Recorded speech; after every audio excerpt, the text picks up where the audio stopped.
Okay, ladies, let's talk about how I got this 6-month glute transformation. First steps for me, as someone who's been lifting for 6 years now, the most important step was to make sure that I was eating around maintenance up to a calorie surplus. So for me, that looked like eating somewhere around 2,000 calories up to 2,400 calories per day. I do like to calorie cycle. Some days it's just harder for me to eat as much, and other days it's a lot easier for me to eat as much. So I like to use this strategy, but it's not necessarily the calorie amount that matters. It's more about how much weight gain you are looking to gain per week.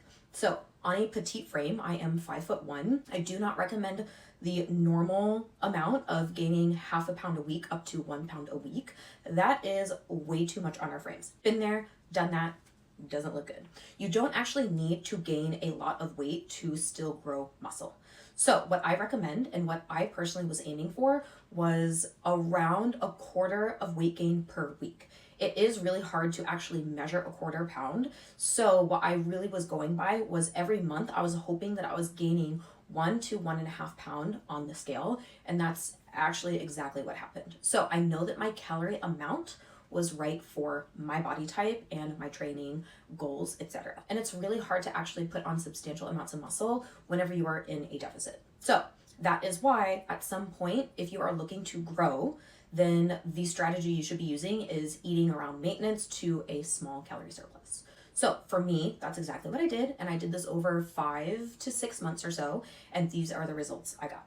So of course, it's not like a ginormous transformation. It's not going to be, you guys. These crazy 12-week transformations, take them with a grain of salt. A lot of people, you're gonna realize that you are not gonna see this ginormous transformation, especially if you are someone who has already been lifting for quite some time. That is a realistic 6 months transformation on someone who's been lifting for a while and someone who is a shorty. I'm petite, I am 5'1".